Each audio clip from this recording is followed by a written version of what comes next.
What is the time या फिर what's the time by your watch. अब यहां पर अगर आपने बाई सोचा था तो अच्छी बात है, अगर आप बाई के अलावा कुछ और भी सोच रहे थे तो आप ग्रामेटिकली गलत थे। तो ऑलराइट गाइस, सो ये वीडियो बहुत इंपॉर्टेंट होने वाला है, हर वीडियो की तरह लास्ट तक आपको देखना ताकि आपकी कंफ्यूजन क्लियर हो जाए। इस वीडियो में हम बात करेंगे टाइम की। दरअसल टाइम को लेकर के काफी लोग कंफ्यूज रहते हैं कि किस टाइम को कैसे कहा जाना चाहिए इंग्लिश में, और इसे अलग अलग तरह से बताया जा सकता है। और ये वीडियो खासकर उनके लिए बना रहा हूं जिन ट्रेनीज ने मुझे ये वीडियो बनाने के लिए कहा और जिन्हें जेन्युइनली इसकी जानकारी नहीं होती है कि इसे हम किस किस तरह से बोल सकते हैं। तो लास्ट तक देखना है और काफी आसान बना दूंगा इस वीडियो को आपके लिए। तो स्टार्ट करते हैं बिना वक्त गवाए। जिन्हें जानकारी अच्छी बात है उनकी मैं बात नहीं कर रहा हूँ, वीडियो उनके लिए जो यहाँ पर कंफ्यूज रहते हैं। तो चलो शुरुआत करते हैं। सबसे पहले इस वक्त आप अपने स्क्रीन पर देख रहे हो कि एक घड़ी है, और इस घड़ी पर आप देख रहे हो कि बड़ा कांटा जो है घड़ी का वो कहाँ है आपका 3 पर है, और जो छोटा वाला घड़ी का कांटा है वो भी 3 से थोड़ा सा नीचे। तो यहाँ क्लियर है कि कितना टाइम हो रहा, 3:15। तो 3:15 बज रहे हैं इस वक्त। आगे और भी चीजें बताऊंगा, पहले फिलहाल इसको देखते हैं। तो सबसे पहले सबसे आसान जो तरीका होता है वो ये है कि यहाँ हम इसे कह सकते हैं, अगर आपको कहना हो कि 3:15 बज रहे हैं तो आप बोल सकते हो कि इट्स 3:15। ये है पहला तरीका, इट्स 3:15। दूसरा क्या है कि आप देख सकते हो कि 3 बजने के बाद कितने मिनट गुजर गए हैं, 15 मिनट। तो 15 मिनट गुजर गए हैं 3 बजने के बाद। तो दूसरा तरीका जो है इसे कहने का 3:15 को, इट्स 3:15 को, आप ऐसे भी बोल सकते हो कि इट्स 15 past 3। It's 15 past 3। क्यों? क्योंकि 15 पास्ट यानी कि गुजर गए हैं 15 मिनट 3 बजने के बाद, तो 15 past 3। तीसरा तरीका क्या है, आप देखते हो कि घड़ी में 12 तक होते हैं नंबर्स, डिजिट्स 1 2 3 4, ये 12 होती है। अब साल में कितने महीने होते हैं, 12। अब आपको पता है कि अगर आप एग्जाम देते हो तो एक एनुअल एग्जाम होता है, मतलब कि 12 महीने में एक बार। एक होता है हाफ ईयरली। हाफ ईयरली मतलब क्या हुआ कि ईयर में हाफ यानी कि 2 बार, यानी कि वो 6 महीने पर होता है। तीसरा एक होता है क्वार्टरली। अगर आप कोई इंश्योरेंस पॉलिसी की अगर आप कुछ पे करते हैं, कुछ ईएमआई वगैरह, तो वो भी क्या होता है ना, वो आपको एनुअली पूछते हैं या फिर हाफ ईयरली पूछते हैं, या फिर वे आपको पूछते हैं क्वार्टरली पे करने के लिए। तो क्वार्टर यहां पर है क्या, तो जैसे 12 महीने, एक साल का क्वार्टर 3 महीने का होता है, यानी कि हर 3 महीने पर एक क्वार्टर। तो 3 महीने करके अगर 4 हम इंटू करें तो 3 × 4 = 12, यानी कि 12 महीनों में, यानी कि एक साल में 4 क्वार्टर्स होते हैं। उसी तरह यहां भी सेम सिस्टम है कि भाई घड़ी में 12 नंबर्स हैं, यानी कि यहां भी 4 क्वार्टर्स हैं, 3-3 करके, यानी कि 3 पर एक क्वार्टर, 6 पर दूसरा, और 9 पर तीसरा, और 12 पर चौथा। 4 क्वार्टर्स हो गए। तो अब ये 15 मिनट का एक क्वार्टर होता है, 15 मिनट का एक क्वार्टर। तो जैसे हमने कहा था कि इट्स 3:15, आपने दूसरे तरीके में क्या कहा था कि 15 past 3। तीसरा और क्या कह सकते हैं कि भाई 3 बजने के बाद अगर 15 मिनट गुजर गए हैं, 15 मिनट गुजर गए हैं, इसका मतलब क्या हुआ कि एक क्वार्टर गुजर गया। तो अब तीसरा तरीका आप इसे कैसे बोल सकते हो कि इट्स 1/4 past 3, यानी कि 3:15 हो रहे हैं। तो ये 3 तरीके हुए आपको ये बोलने के लिए कि 3:15 बज रहे हैं। अब दूसरा आप देख सकते हो, इस वक्त एक घड़ी आ गई है जहां पर छोटा कांटा जो है वो 3 के थोड़ा नीचे है, 4 और 3 के बीच, 4 से थोड़ा ऊपर, और बड़ा जो है वो आ गया है 9 पर, जो इस वक्त आप घड़ी देख रहे हो। इसका मतलब क्या है कि भाई कितना टाइम हो गया, 3:45। तो 3:45 बज रहे हैं। अब इसे आप कैसे कहोगे, तो एक जो सिंपल तरीका था फर्स्ट वाला, वो क्या था कि 3:45 हो रहे हैं।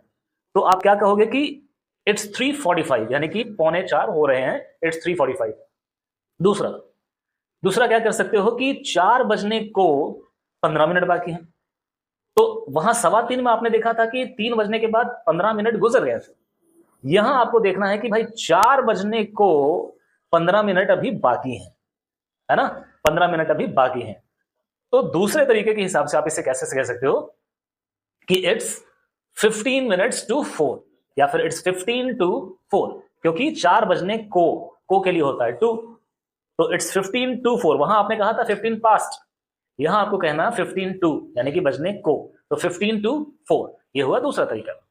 तीसरा सिंपल है, जैसे हमने वहां पर क्वार्टर पास्ट कहा था, यहां कह देंगे क्वार्टर टू, क्योंकि बजने को। तो इट्स 4:45। ये है 3 अलग अलग तरीके टाइम बताने के। अब अगली जो घड़ी आप देख रहे हो यहां पर आप देख सकते हो कि बड़ा कांटा हो गया है 4 पर और छोटा कांटा हो गया 3 पर, यानी कि कितना वक्त हो रहा है 3:40। तो आप इसे ऐसे कह सकते हैं, फर्स्ट जो था कि इट्स 3:40, माफ कीजिए, बड़ा कांटा 4 पर है, मतलब कि 3:20 हो रहे हैं, तो आप बोल सकते हो कि इट्स 3:20, यानी कि 3:20। दूसरा क्या बोल सकते हो कि 3 बजने के बाद कितने मिनट गुजर गए हैं 20, तो आप बोल सकते हो कि 20 पास्ट या फिर 20 मिनट्स पास्ट 3। ये हुआ दूसरा तरीका। अच्छा, यहां तीसरा तरीका आप यूज नहीं कर पाओगे। क्यों नहीं कर पाओगे? क्योंकि क्वार्टर हम तभी बोलेंगे जब 15 मिनट की बात करते हैं, तो 15 मिनट का क्वार्टर होता है, तो यहां पर क्वार्टर वाला ऑप्शन आप नहीं बोल सकते हो। इससे सिर्फ दो तरह से ही बोला जा सकता है कि इट्स 3:20 या फिर इट्स 20 पास्ट 3। अब चौथी घड़ी देखो। चौथी घड़ी पर आप क्या देख रहे हैं कि छोटा कांटा 4 के थोड़ा ऊपर और बड़ा आ गया है 8 पर, यानी कि 3:40। तो आप पहला क्या बोल सकते हो कि इट्स 3:40। दूसरा आप बोल सकते हो कि 20 मिनट बाकी हैं 4 बजने को, तो इट्स 20 to 4 या फिर 20 मिनट्स to 4, यानी कि 20 मिनट बाकी है। यहां भी तीसरा वाला काम नहीं करेगा। अब पांचवी घड़ी आप देख रहे हो, ये सबसे इंपॉर्टेंट है, यहां आपको समझना ध्यान से। पांचवी घड़ी इस वक्त स्क्रीन पर आप देख रहे हो, जहां पर छोटा कांटा 3 और 4 के बीच है और बड़ा आ गया हमारा 6 पर, यानी कि कितना वक्त हो रहा है 3:30। तो ये 3:30 को आप कैसे बोलोगे? पहला क्या है कि इट्स 3:30, है ना, इट्स 3:30। अब आप इसे ऐसे भी बोल सकते हो कि जो दूसरा तरीका था कि भाई 30 बजने के बाद 30 मिनट गुजर गए हैं, तो आप बोल सकते हो कि 30 पास्ट 3, 30 पास्ट 3। अब अगर इसको उल्टा घुमाया जाए कि 4 बजने को 30 मिनट अभी बाकी हैं, तो फिर से वैसे कहेंगे कि 30 मिनट्स to 4, यानी कि 4 बजने को 30 मिनट बाकी हैं। अब यहां सबसे इंपॉर्टेंट सवाल आपका आएगा कि यहां हम क्वार्टर्स को लेकर क्या करें, क्योंकि 4 क्वार्टर्स हैं। तो मैंने कहा था कि भाई 15 मिनट का एक क्वार्टर है, तो यहां पर 6 पर अगर बड़ा कांटा है, तो आपका यहां पर एक सवाल आ सकता है कि क्या यहां पर 2 क्वार्टर्स पास्ट हो गए हैं 15-15 मिनट के 2 क्वार्टर्स, तो क्या यहां ऐसा कहा जा सकता है कि 2 क्वार्टर्स पास्ट 3 या फिर 2 क्वार्टर्स to 4? ये एक सवाल आपके भी दिमाग में शायद कुछ लोगों के इस वक्त आए। तो यहां पर हम ऐसा नहीं बोल सकते हैं, क्योंकि क्वार्टर हम जब 15 मिनट होंगे तभी हम ऐसे बोल सकते हैं कि क्वार्टर पास्ट या फिर क्वार्टर 2। 2 क्वार्टर्स जब आएंगे तब हम 2 क्वार्टर्स नहीं कहेंगे, यहां पर आपको बोलना होगा हाफ, यानी कि 12 का 6 हो गया हाफ। तो आप यहां ऐसे बोल सकते हो कि हाफ पास्ट 3। दूसरा हाफ टू 4। तो ये घड़ी के बारे में सारा कुछ था कि भाई आप टाइम कैसे कैसे बता सकते हैं, ये मैंने आपको तरीके बताए। अब एक सवाल आपसे, बहुत इंपॉर्टेंट सवाल है, जवाब देना सुनकर अपने मन में। सवाल है तुम्हारी घड़ी में कितने बज रहे हैं, या फिर तुम्हारी घड़ी में क्या वक्त हो रहा है, तो इसका आंसर क्या होगा मुझे बताओ। चलो 1 2 3 4 5, अब बताओ क्या आंसर था आपका। आप कुछ भी सोच रहे थे, पर अब आप देखो कि किसका आंसर मेरे आंसर से मैच करता है। तो आंसर हो जाएगा दरअसल, तो आई होप इन्फॉर्मेशन आपको अच्छी लगी, और अगर अच्छी लगी तो इसे ज्यादा से ज्यादा शेयर करें ताकि आपके नियर एंड डियर वंस को भी ये पता चले और वे भी अपनी स्किल्स को, अपनी कम्युनिकेशन को थोड़ा सा एनहांस कर पाए। और अब तक बने रहने के लिए, सपोर्ट करने के लिए बहुत बहुत धन्यवाद। आगे और भी वीडियोस लेकर आऊंगा बहुत अच्छी इन्फॉर्मेशन के साथ। तब तक स्टे ट्यून्ड, थैंक यू।